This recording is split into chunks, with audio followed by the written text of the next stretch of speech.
The first thing I noticed when I pulled into my driveway wasn't the overgrown lawn or the newspapers scattered across the porch.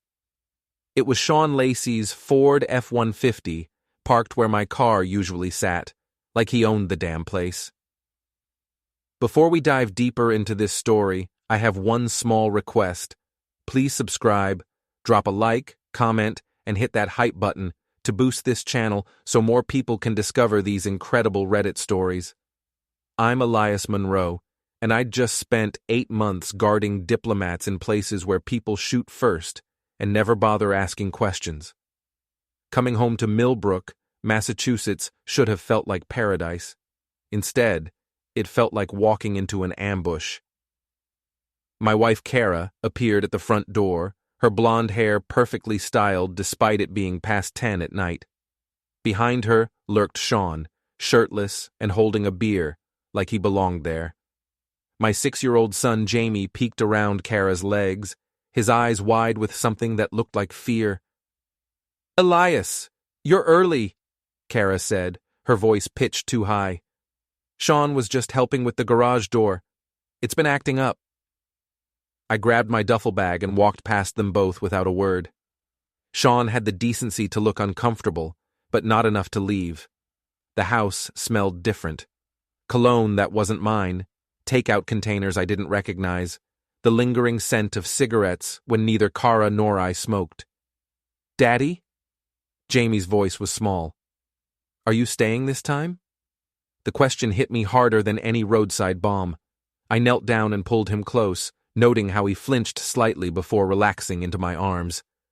"Yeah, buddy, I'm staying." Over Jamie's head, I watched Sean finally pull on his shirt. The man was built like a linebacker, all swagger and smirk. Former military, according to Cara, though he'd never mentioned which branch or when he served. In my line of work, you learn to spot the fakes pretty quickly. "Well, I should head out," Sean announced. "Good to have you back, Elias. Cara's been lonely." The way he said it made my jaw clench, but I'd learned patience overseas. Sometimes the best move is no move at all. After Sean left, I tucked Jamie into bed. His room was different too. New toys I didn't recognize, clothes that didn't fit right. When I asked about them, he just shrugged. "Sean brings stuff sometimes. Mom says I have to be nice to him." "What kind of nice?" Jamie's face scrunched up. "Just nice. He comes to check on me at night sometimes, to make sure I'm okay." Every alarm bell in my head started ringing. I kept my voice calm. "Check on you how?" "He just looks. Says he's making sure no bad guys get in. But Daddy, I don't like when he watches me sleep." I tucked the blanket around Jamie's shoulders, my hands steady despite the rage building in my chest. "You don't have to be nice to anyone who makes you uncomfortable, okay? That's a new rule." Downstairs, Cara was cleaning up with nervous energy, moving things around without really accomplishing anything. "So Sean's been helping out a lot while I was gone?" I asked. "Just with maintenance stuff. You know how useless I am with tools." She laughed, but it sounded forced. "He's been a godsend, really. Very attentive." "I bet." She shot me a look. "Don't start, Elias. You've been gone for 8 months. Sean stepped up when you couldn't." "Stepped up how exactly?" "He fixed the fence, helped with Jamie when I had work emergencies. Basic neighborly stuff." Except Sean lived clear across town. I'd checked. That night, I lay in bed listening to Cara's breathing, studying the ceiling I hadn't seen in months. Something was wrong here, something beyond the obvious. My instincts had kept me alive in 3 different war zones. They were screaming now. Around 2 a.m., I heard footsteps in the backyard. Through the bedroom window, I watched a figure moving around our shed with a flashlight. Sean's truck was parked 2 blocks away, hidden behind the Henderson's hedge. I slipped out of bed and grabbed the mag light from my nightstand. Cara didn't stir. The back door was unlocked, which was the first rule we'd broken. I'd installed a security system before I left. Apparently it hadn't been used in months. Sean was in my shed, rifling through my toolbox with the confidence of someone who'd done this before. He was shirtless again, sweat gleaming despite the cool October air. "Looking for something specific?" I asked from the doorway. He spun around, nearly dropping my socket wrench set. "Jesus, Elias, you scared me." "That was the idea. What are you doing in my shed at 2 a.m? "The breaker box is acting up. Cara asked me to check it." I shined my flashlight on the breaker box, which was clearly fine, then back at Sean's face. "Funny. The breaker box is in the basement." His jaw worked for a moment. "Right. I meant the outdoor electrical panel." "We don't have an outdoor electrical panel." The silence stretched between us like a tripwire. Sean was bigger than me, younger, and clearly thought he had some kind of advantage. What he didn't know was that I'd spent the last 8 months dealing with people who wanted to eliminate diplomats for a living. A suburban tough guy wasn't exactly intimidating. "Look, Elias, I think you're getting the wrong idea here." "What idea would that be?" "Cara and I were just friends, good friends. She needed help while you were playing soldier overseas." Playing soldier. The phrase hung in the air like a challenge. "Get out of my shed, Sean. Get off my property. And if I catch you here again, we're going to have a different kind of conversation." He straightened up, trying to look tough. "Or what?" I stepped closer, letting him see exactly what 8 months of real combat had done to my eyes. "Or you'll find out why they pay me to keep dangerous people away from important targets." Sean left, but not before making sure I saw his sneer. The message was clear. This wasn't over. I was counting on it. The next morning brought my first real clue. Mrs. Leary from next door appeared at my kitchen window while I was making coffee. She was 70-something, sharp as a tack, and had been watching the neighborhood longer than most people had been alive. "Elias, dear, could you help me with something in my garage?" Cara was still asleep, and Jamie was watching cartoons. I followed Mrs. Leary across our adjoining yards, noting how she kept glancing back at my house. Her garage was immaculate, organized like a military supply depot. She led me to a workbench where a small device sat next to her computer. "I hope you don't mind, but I've been keeping an eye on things while you were away. Harold always said a good neighbor watches out for the children." Harold had been her husband, gone 3 years now. She'd mentioned him whenever she wanted to justify her nosiness, which was often. "What kind of watching?" She picked up the device, a small digital camera with night vision capabilities, the kind that records what happens in your backyard after midnight. My coffee suddenly tasted like acid. "Show me." She clicked a few keys on her computer, and a video window opened. The timestamp showed 3 weeks ago, 11:47 p.m. The image was grainy but clear enough. Sean's truck pulling into my driveway. Sean getting out, using a key to enter through the back door. The camera angle showed him heading straight for Jamie's bedroom window. "There's more," Mrs. Leary said quietly. The next clip was from inside my shed. Somehow, she'd managed to position a camera with a view through the small window. Sean was there with Jamie, my son in his pajamas, looking terrified. Sean was showing him something on his phone, speaking in low, urgent tones.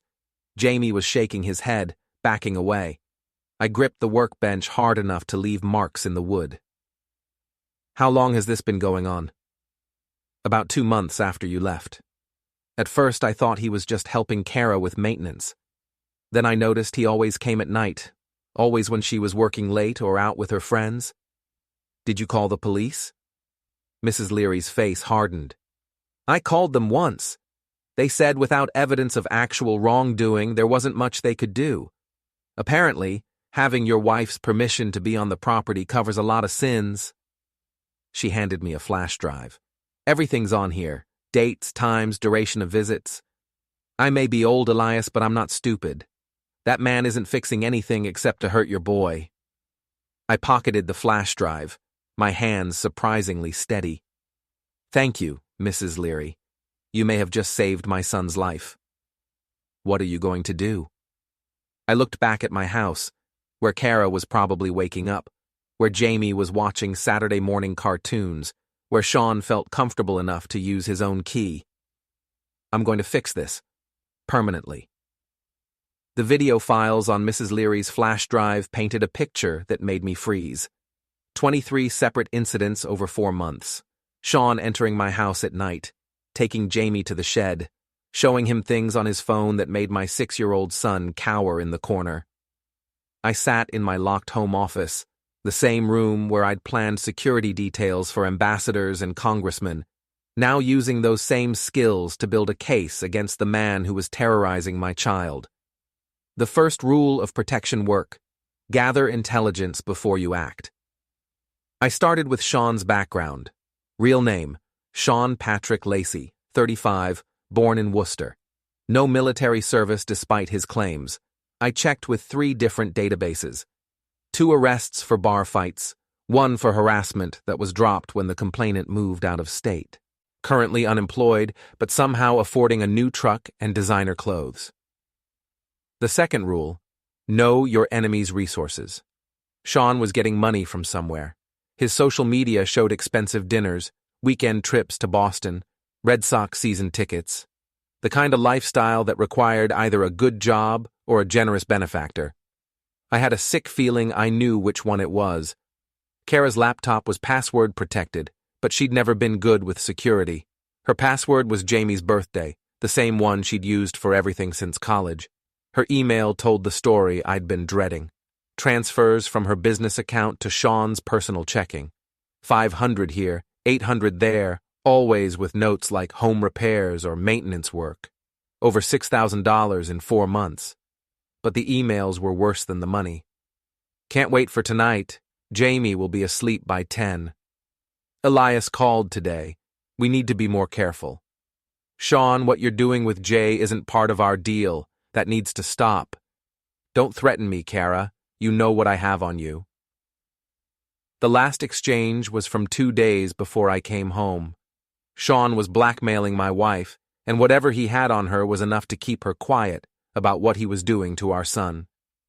I printed everything, made backups, and stored copies in 3 different locations. Then I called the one person in town I trusted completely. Don Riley had been my best friend since high school. He ran a garage on the outskirts of town, the kind of place where people brought problems they couldn't take to the police. Don had served 2 tours in Afghanistan before coming home to fix cars and ask no questions about why someone might need their license plate changed or their VIN numbers filed off. Elias? Jesus, when did you get back? 2 days ago. I need to see you, Don, and I need you to keep this between us. That kind of problem, huh? Come by after 7. I'll make sure we're alone. Don's garage smelled like motor oil and old coffee, familiar scents that reminded me of simpler times. He was under the hood of a Camaro when I arrived, his massive frame making the muscle car look like a toy. So, what's got you looking like you want to eliminate someone? He asked without looking up. I told him everything. The videos, the emails, the money transfers, Jamie's terrified face. Don listened without interrupting, occasionally grunting or swearing under his breath. When I finished, he wiped his hands on a rag and grabbed 2 beers from a mini fridge. So, what do you want to do about it? I want to destroy him, completely, but I need to do it right. Legal right or practical right? Both. I can't help Jamie if I'm in prison. Don nodded slowly. Sean Lacey. I know the guy. He's been sniffing around here asking questions about you. When you were coming back, what kind of work you do, whether you had any money saved up. What did you tell him? Nothing useful, but it tells you he's been planning something for a while. Don took a long pull from his beer. You know, funny thing about Sean's truck. Brand new F-150, all the options. Must have cost 40 grand easy. Cara's been giving him money. Not that much money. I ran the plates, curious about a guy asking questions about my friend. Truck's registered to a shell company out of Boston, same company that owns the house he's renting. This was news. What kind of shell company? The kind that doesn't like paperwork. But I know a guy who knows a guy. Want me to dig deeper? Yeah. And Don? I might need some help with the practical side of things. Don's smile was not pleasant. What kind of help? The kind where Sean Lacey learns that some mistakes have permanent consequences. We spent the next 2 hours planning. Don had resources I'd forgotten about. Friends who owed favors, connections in places that didn't officially exist. By the time I left his garage, Sean Lacey's world was about to become very complicated. The next morning, I took Jamie to school personally. Cara protested, saying she always handled the school run, but I insisted. I needed to talk to Jamie's teacher. Mrs. Patterson had been teaching first grade for 20 years. She had the kind of radar that detected troubled children from across a crowded classroom. Mr. Monroe, I'm so glad you're back. Jamie's been different lately. Different how? Withdrawn, anxious. He's been having nightmares during nap time, and he's started wetting himself occasionally. Classic signs of trauma. My hands clenched into fists. Has he said anything about what might be causing it? He mentioned a man who comes to visit at night. Someone who makes him uncomfortable. I've been meaning to call your wife, but what? Mrs. Patterson looked uncomfortable. The few times I've spoken with Mrs. Monroe lately, she's seemed distracted, defensive, like she didn't want to discuss Jamie's problems. I thanked Mrs. Patterson and asked her to document any concerning behavior. Teachers were mandated reporters. Her observations would carry weight if this went to court. That afternoon, I followed Cara to her work meeting. She drove to a house in the expensive part of town, the kind of place that cost more than most people made in 5 years. Sean's truck was already in the driveway. I parked across the street and waited. Through the front windows, I could see them clearly. This wasn't a business meeting. Cara was in Sean's arms, kissing him like her life depended on it. They moved toward the stairs, presumably to continue their reunion in private. I took photos with a telephoto lens, the same equipment I'd used to surveil terrorist cells overseas. The irony wasn't lost on me. 2 hours later, they came back downstairs. Cara looked guilty and satisfied. Sean looked smug and possessive. They talked for a few minutes by the front door, Sean's hands roaming over Cara's body like he owned her. Then Sean said something that made Cara's face go white. She shook her head violently, backing away from him. He grabbed her arm, pulled her close, whispered something in her ear. Whatever it was made her nod reluctantly. I followed Sean when he left, keeping 3 cars back. He drove to a different house, this one in a rundown part of town. A woman answered the door, mid-30s, attractive in a hard-used way. She wasn't happy to see Sean, but she let him in. Through the kitchen window, I watched them argue. The woman, I'd learn later her name was Tessa Morrison, was crying, shaking her head. Sean showed her something on his phone that made her collapse into a chair. Same pattern as with Cara. Same leverage, different victim. I was starting to understand Sean's business model. Find vulnerable women, seduce them, compromise them, then bleed them dry. The shell company, the expensive truck, the designer clothes, it was all funded by blackmail and manipulation. But Jamie wasn't part of that equation. Whatever Sean was doing to my son was personal, sick, and completely separate from his financial schemes. That made it unforgivable. I drove home to find Cara cooking dinner with manic energy, humming off-key while she worked. She'd changed clothes and showered, trying to erase the evidence of her afternoon. "How was your day?" she asked brightly. "Educational. How was your work meeting?" "Oh, boring property management stuff. The clients can be so demanding." I nodded and smiled, playing the oblivious husband. I'm sure they can be. Jamie came home from his after-school program quiet and subdued. During dinner, he barely touched his food, jumping at every unexpected sound. When Cara's phone buzzed with a text message, he actually whimpered. After Jamie went to bed, I confronted Cara in our bedroom. "We need to talk about Sean." Her face went carefully blank. "What about him?" "About why you're paying him thousands of dollars. about why he has a key to our house, about why our son is terrified of him. I don't know what you're talking about. I pulled out my phone and showed her one of the photos from that afternoon. Cara and Sean locked in a passionate embrace in the window of his borrowed love nest. The color drained from her face. Elias, I can explain. I'm sure you can. But first, you're going to explain what Sean's been doing to Jamie. Nothing. He would never. Jamie's just been acting out because you were gone. Cara, I have video of Sean taking our son to the shed in the middle of the night, multiple times. What was he doing out there? She started crying, but they were tears of panic, not remorse. You don't understand. Sean has photos of me. If I don't do what he wants, he'll ruin everything. What kind of photos? From before we were married, from when I was young and stupid. He found them somehow, and he's been using them to what? To blackmail you into letting him molest our son? No, it's not like that. He wanted to spend time with Jamie, to get to know him. I thought it was weird, but he said it was part of being a family friend. I stared at my wife, this woman I'd loved for 10 years, trying to process what she was telling me. She'd let a predator have access to our child because she was afraid of some old photographs. Show me, I said. What? Show me these photos that are worth more than our son's safety. With shaking hands, Cara pulled out her phone and showed me Sean's leverage. They were explicit photos, taken when she was in college. Embarrassing, sure, but hardly life-destroying in 2023. This is what you sold Jamie's safety for? Some nude photos from 15 years ago?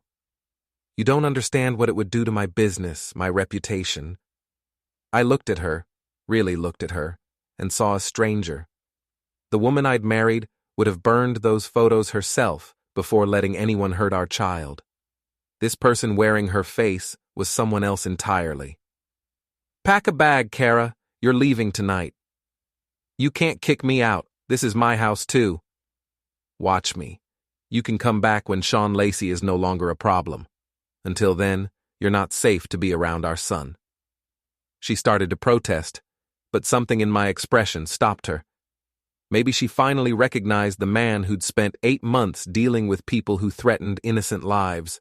Or maybe she just realized that her choices had consequences. Either way, she packed a bag and left for her sister's house in Springfield. I watched her taillights disappear down our street, then went to check on Jamie. He was awake, sitting up in bed with his knees drawn to his chest.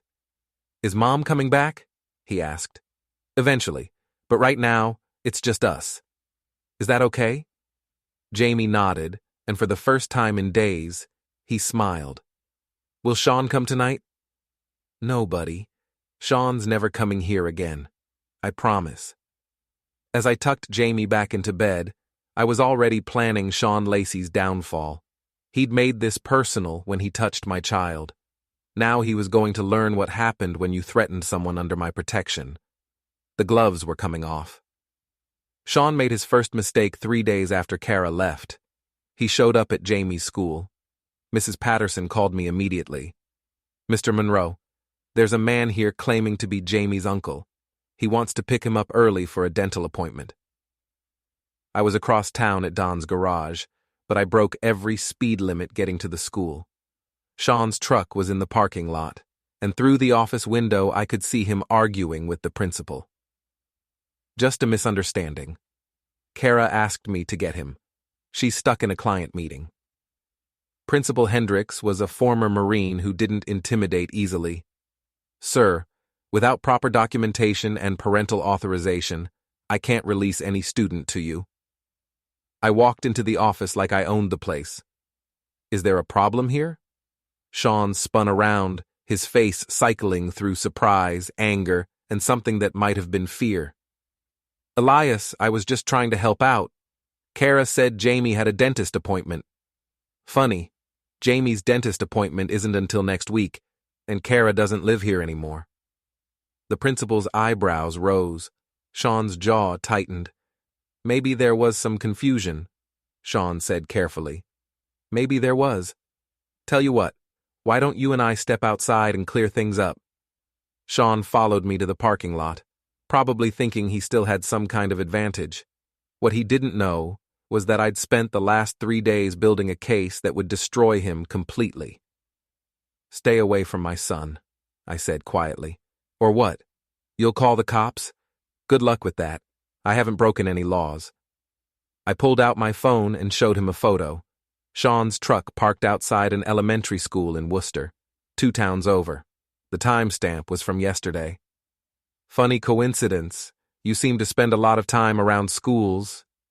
His face went pale. That's not what it looks like. Really? Because I've got photos of you at 3 different schools this week, always during pickup time, always watching the kids. What do you think the police will make of that pattern?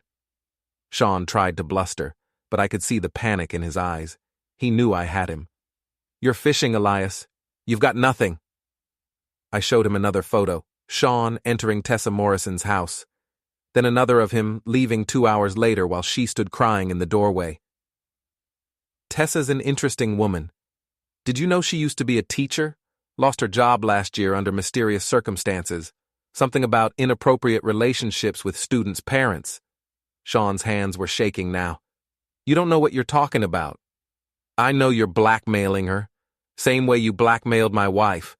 I know about the shell company in Boston, the fake references you used to get close to Cara, the other women you've been bleeding dry across 3 counties.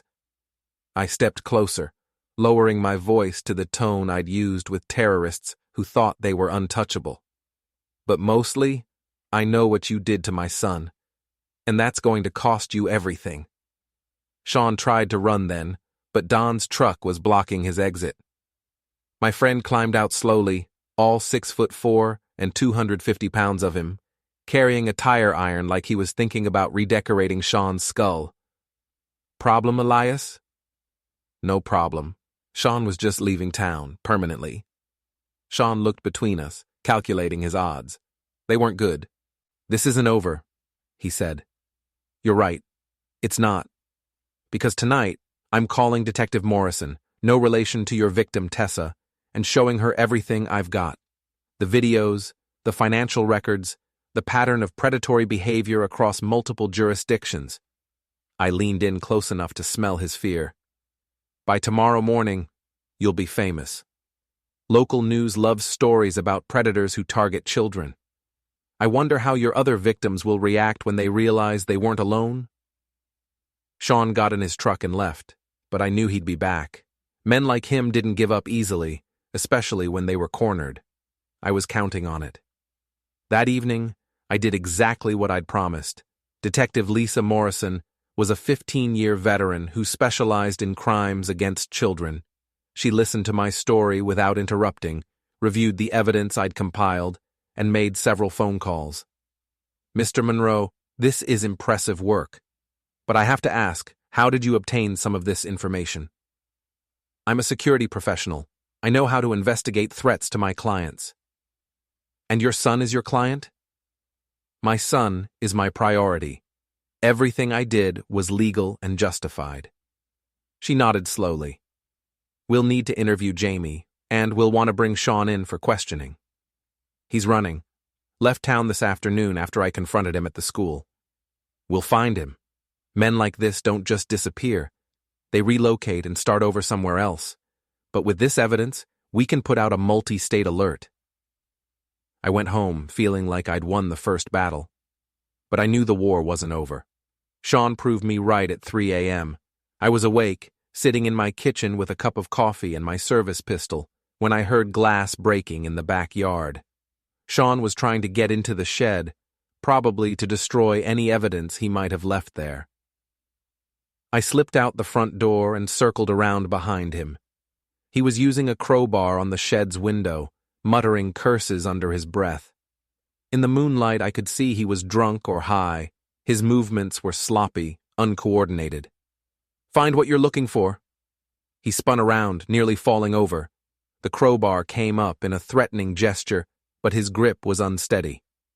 You ruined everything, he slurred. Do you know what you've done? I stopped a predator from hurting my son. I'm pretty proud of that. Your precious son isn't as innocent as you think. He liked our games. He asked for them. The red mist descended then. I crossed the distance between us in 3 steps and drove my fist into Sean's solar plexus. He folded like a house of cards, the crowbar clattering away into the darkness. "Say that again," I whispered. Sean was gasping for air, clutching his stomach. You can't assault." I grabbed him by the shirt and hauled him upright. "You broke into my property. You threatened my family. I'm defending my home. The police will arrest you. The police are looking for you on multiple felony warrants. I'm a concerned citizen making a citizen's arrest." I zip-tied his hands behind his back, old habits from overseas work, and called Detective Morrison. She arrived 20 minutes later with 2 patrol cars and a very satisfied expression. "Sean Patrick Lacey, you're under arrest for breaking and entering, stalking, child endangerment, and about 6 other charges we'll figure out later." As they loaded Sean into the patrol car, he looked at me through the window with pure hatred. "This isn't over, Monroe. I've got friends, people who don't like it when someone interferes with business." Detective Morrison heard him.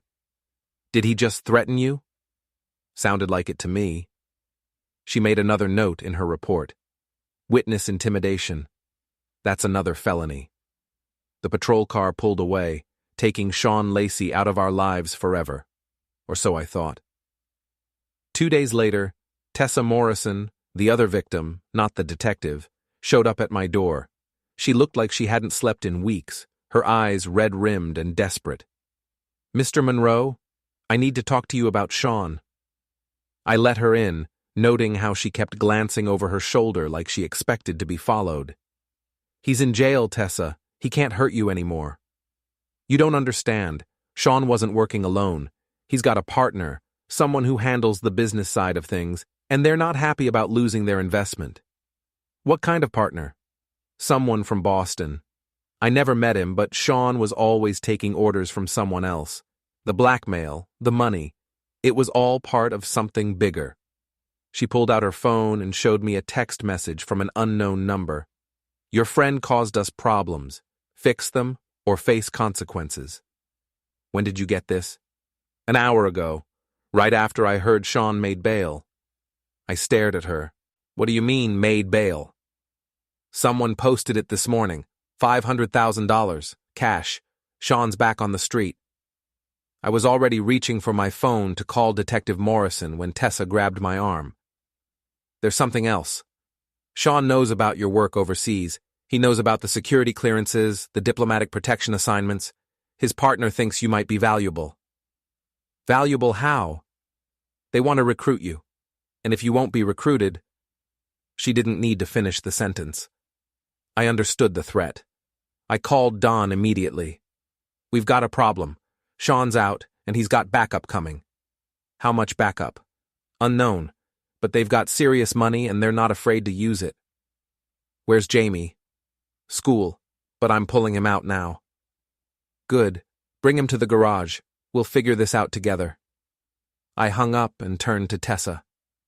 "You need to disappear for a while. These people won't hesitate to tie up loose ends." She nodded, tears streaming down her face. "I'm sorry. I never meant for any of this to happen." "It's not your fault. Sean's a predator. He's good at finding victims." After Tessa left, I called Jamie's school and arranged to pick him up early.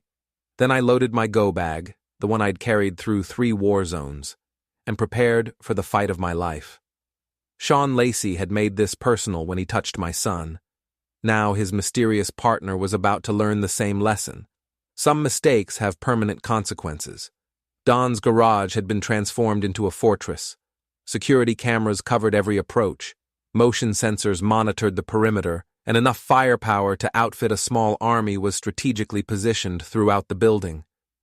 Jamie sat in the office, playing on a tablet while wearing noise-canceling headphones. "How bad is this going to get?" I asked Don. "Depends on how smart Sean's partner is. If he's just muscle, we can handle it. If he's connected to organized crime—" Don's phone buzzed with an alert from the perimeter cameras. A black SUV with tinted windows was parked across the street, engine running. Looks like we're about to find out. The SUV sat there for an hour, just watching. Psychological warfare. They wanted us to know we were being observed, wanted us to make the first move. It was a professional approach that told me we weren't dealing with street-level criminals. At 4 p.m., my phone rang. Unknown number. Mr. Monroe, my name is Vincent Torino. I believe we need to talk. The accent was Boston. The tone was reasonable, but underneath I heard the kind of cold calculation that came from years of violence. About what? About the misunderstanding between you and my associate, Sean, and about how we might resolve it to everyone's benefit. There's no misunderstanding. Sean's a predator who threatened my family. He's going to prison. Actually, Sean's charges have been reduced. Plea bargain. He'll be out in 6 months, maybe less with good behavior. I felt the bottom drop out of my stomach. That's impossible. Money talks, Mr. Monroe, and I have a lot of money. But I'm not unreasonable. I'm prepared to make you an offer. I'm listening. You have skills I can use. International experience, security clearances, contacts in diplomatic circles. Work for me, and Sean stays away from your family permanently. Refuse, and what? You'll eliminate me? Nothing so dramatic, but accidents happen, houses catch fire, children get lost on their way to school, wives have car troubles in bad neighborhoods. The threat was clear. Vincent Torino wasn't just talking about hurting me. He was threatening everyone I cared about. What kind of work? The same kind you've been doing overseas, just for different clients. Protecting people who need protection. Moving things that need moving. Nothing illegal, nothing that would compromise your conscience. It sounded reasonable, which made it more dangerous. Men like Torino were experts at making evil sound logical. I need time to think about it. Of course, but don't take too long. Sean's getting impatient, and I can only control him for so long. Through the window, I watched the SUV pull away. Don had been listening to my side of the conversation. So what's the play? I'm going to eliminate Vincent Torino. That's not a plan, that's a goal. How are we going to do it? I smiled for the first time in days. We're going to give him exactly what he wants. That evening, I called Torino back. I'll take the job, but I have conditions. I'm listening. Sean disappears permanently, not relocated, not controlled, gone, and my family is off limits forever. Agreed. When can you start? Tomorrow night, but I want to meet face to face first. Establish trust. Torino was quiet for a moment. Where? The old textile mill on River Road. Midnight. Come alone. Mr. Monroe, I wasn't born yesterday. You'll have backup, I'll have backup. Let's not pretend otherwise. Fair enough, but if this goes wrong, a lot of people are going to die. It won't go wrong. You're too smart for that. After I hung up, Don and I spent 3 hours planning the most important operation of our lives. We had one chance to end this permanently, and failure meant Jamie would never be safe. At 11 p.m., we moved into position. The textile mill had been abandoned for 20 years, a maze of rusted machinery and broken windows. Perfect for an ambush, which was exactly what both sides were planning. I positioned myself on the main floor, visible from multiple angles. Don and 2 of his friends, both veterans with flexible moral codes, took overwatch positions in the catwalks above. Torino arrived precisely at midnight, flanked by 4 men who moved like professionals. Sean was with them, his face still bruised from our last encounter. Mr. Monroe, thank you for being reasonable. Vincent Torino was older than I'd expected, maybe 60, with silver hair and expensive clothes. He looked like a successful businessman, which he probably was, the kind of businessman who solved problems with violence. Let's get this over with. What's my first assignment? There's a diplomat arriving at Logan next week, someone who's been causing problems for my clients. I need him to have an accident. What kind of accident? The permanent kind. I nodded like I was considering it. That's not protection work. That's assassination. It's business, Mr. Monroe, and business is business. Sean stepped forward, grinning. Having second thoughts? Maybe you're not as tough as you pretend. I looked at him, really looked at him, and let him see what I was thinking. His grin faded. I'm tough enough. Question is, are you? What's that supposed to mean? Instead of answering, I pulled out my phone and played a recording. Sean's voice filled the empty mill. Your precious son isn't as innocent as you think. He liked our games. He asked for them. The words echoed off the concrete walls. Torino's face went cold. Is this true, Sean? It's not what it sounds like. The kid was just... Torino shot him twice in the chest. Sean dropped like a stone, red liquid spreading across the dusty floor. The other men didn't even flinch. Apparently this wasn't their first execution. I don't work with pedophiles, Torino said calmly. Bad for business. So we're good? We're good, but you still owe me a diplomat. I smiled. About that. The first sniper bullet took out the man on Torino's left. The second dropped the guy on his right. Don and his friends were very good at their jobs. Torino dove for cover behind a rusted loom, pulling a pistol from his jacket. His remaining men scattered, but they were fighting a losing battle. We knew the terrain, we had the high ground, and we'd planned for this. The gunfight lasted maybe 3 minutes. When the smoke cleared, Vincent Torino was the only one left alive, and he was bleeding from a leg wound. I walked over to where he was hiding, my pistol trained on his head. Here's my counteroffer, Vincent. You disappear. Tonight. Forever. And if I ever see you or anyone working for you within 100 miles of my family, I'll finish what we started here. He looked up at me with the kind of respect that came from recognizing a fellow predator. You're making a mistake, Monroe. I've got friends, people who'll come looking for me. Then you better hope they don't find what they're looking for. I zip-tied his hands and left him for the police. An anonymous tip would bring them to the mill within the hour, along with enough evidence to put Torino away for multiple murders. Don and his friends had already vanished, along with any trace that we'd ever been there. By the time the police arrived, I was home tucking Jamie into his own bed for the first time in a week. Daddy? Are the bad men gone? Yeah, buddy. They're gone. All of them? I thought about Sean's body cooling on the mill floor, about Torino in handcuffs, about the organization that would spend years trying to figure out what happened to their money and their muscle. All of them. Jamie smiled and closed his eyes. Within minutes, he was sleeping peacefully, the way children should sleep. I sat in his doorway for a long time, watching him breathe, thinking about the choices I'd made and the prices I'd paid. Tomorrow, there would be questions from the police, explanations to give, a life to rebuild. But tonight, my son was safe. And sometimes, that's all that matters. Cara came home 3 days later, after the news reports made it clear that Sean Lacey and Vincent Torino were no longer problems. She wanted to reconcile, to rebuild our marriage, to pretend that none of this had ever happened. I handed her divorce papers instead. Elias, please, I made mistakes, but we can work through this.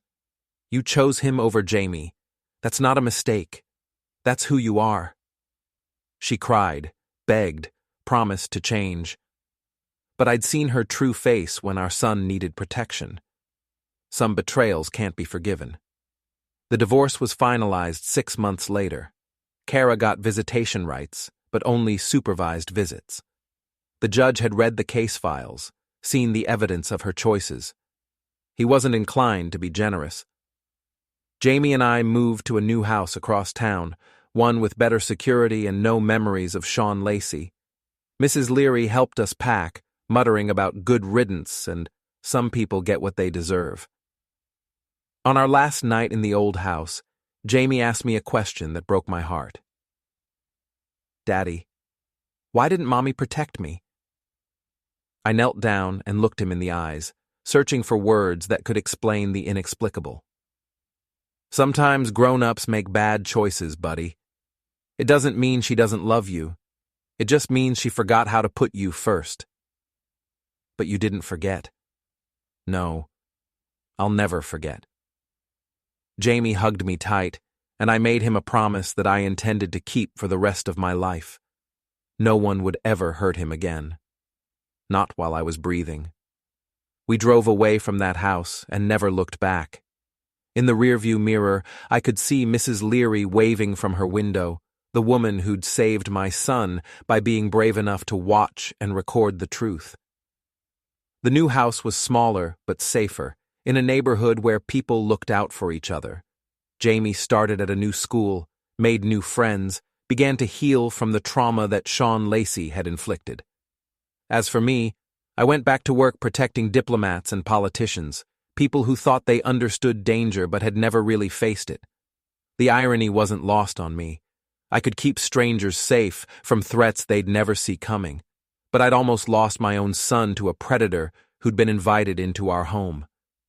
But that was behind us now. Sean Lacey was gone. Vincent Torino was serving life without parole. Cara was out of our lives permanently, and Jamie was safe. Finally, completely, permanently safe. That's all that mattered. That's all that ever mattered.